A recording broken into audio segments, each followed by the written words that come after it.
آج کل مارکیٹ میں امام مہدی کے نام پہ منجن بک رہا ہے، ہر تھوڑے دن میں کوئی مہدی. میرے والد صاحب ایک واقعہ بتایا کرتے تھے، ہماری محلے کی مسجد میں ایک آدمی بہت نیک تھا، عبادت کرتے کرتے نا اس کی کھوپڑی گھوم گئی اوپر سے. بعض لوگ بہت زیادہ عبادت کرتے ہیں، دماغ خشک ہو جاتا ہے، خوراک ہوتی نہیں ہے، ہنسی مزاح کی کوئی بات ہی نہیں ہوتی، تو اوپر سے سیٹنگ کیا ہو جاتی ہے، آؤٹ. تو اس کی سیٹنگ آؤٹ ہو گئی. برا نہیں تھا وہ، میرے والد صاحب کے پاس آیا، کہنے لگا. میرے والد صاحب کو لوگ حافظ صاحب کہتے تھے. حافظ صاحب ایک بات آپ سے کرنا چاہتا ہوں، آپ ذرا نیک آدمی لگ رہے ہیں، صرف آپ سے کروں گا، کسی اور سے نہیں. والد صاحب نے کہا کیا؟ کہتے ہیں مجھے نا کچھ الہامات ہو رہے ہیں کہ امام مہدی میں ہی ہوں.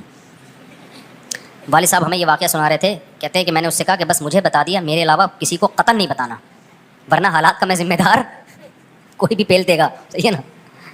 تو بس یہ میں مجھے بتا دیا نا، بس یہ ہم دونوں کے راز کی بات ہے اور اللہ کو پتہ ہے، کسی تیسرے کو بتانے کی بالکل بھی ضرورت نہیں.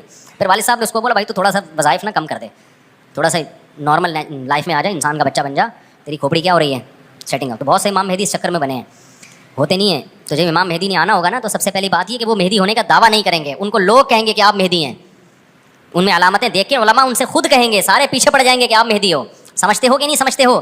تو جو خود سے مہدی ہونے کا دعویٰ کرے وہ تو مہدی ہو ہی نہیں سکتا. اور جب امام مہدی ہوں گے تو عیسیٰ ابن مریم نازل ہوں گے. جس کے دور میں عیسیٰ نازل نہیں ہو رہے، اس کا مطلب وہ مہدی ہے ہی نہیں. تو حدیث میں آتا ہے حضرت مہدی مصلی پہ کھڑے ہوں گے، تو حضرت عیسیٰ علیہ السلام آئیں گے، تو وہ حضرت مہدی ان کو مصلی پہ آگے کریں گے کہ آپ نماز پڑھائیں. لیکن حضرت عیسیٰ علیہ السلام کس کے حوالے کریں گے مصلی؟ کہ یہ نماز آپ ہی پڑھائیں گے.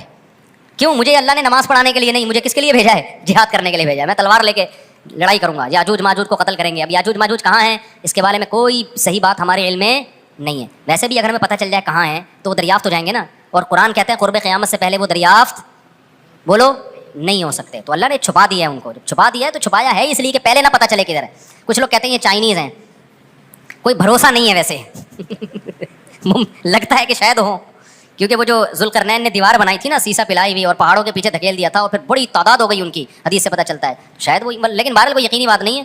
تو یاجوج ماجوج ایک بڑی طاقتور قوم ہوگی جس کو حضرت ذوالقرنین نے سورہ کہف میں اس کا بھی تذکرہ ہے، پہاڑوں کو بند کر کے ان کو دھکیل دیا، کہیں چھپا دیا ان کو. تو قرب قیامت میں وہ نکلیں گے اور پھر دنیا میں تباہی بچائیں گے. اور پھر ان کو کون قتل کرے گا؟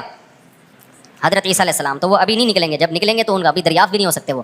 باقی وہ کچھ کہتے ہیں مریخ میں، کچھ کہتے ہیں کہاں ہیں، ہمیں نہیں پتہ کہاں ہیں. بہرحال بظاہر تو لگتا ہے زمین میں ہی ہے، کیونکہ ذوالقرنین جو گئے تھے مشرق اور مغرب، شمال جنوب کا انہوں نے سفر کیا، اسی زمین میں کیا تھا سفر. تو واللہ اعلم. ہمیں بس اجمالی طور پر ان چیزوں پہ ایمان لانا ضروری ہے. ان کی ڈیٹیل ہمیں بتائی نہیں گئی ہے تو ہمیں ڈیٹیل میں جانے کی اجازت نہیں ہے. باقی قیاس آرائیاں ہوتی ہیں، صحیح بھی ہو سکتی ہیں، غلط بھی ہو سکتی ہیں.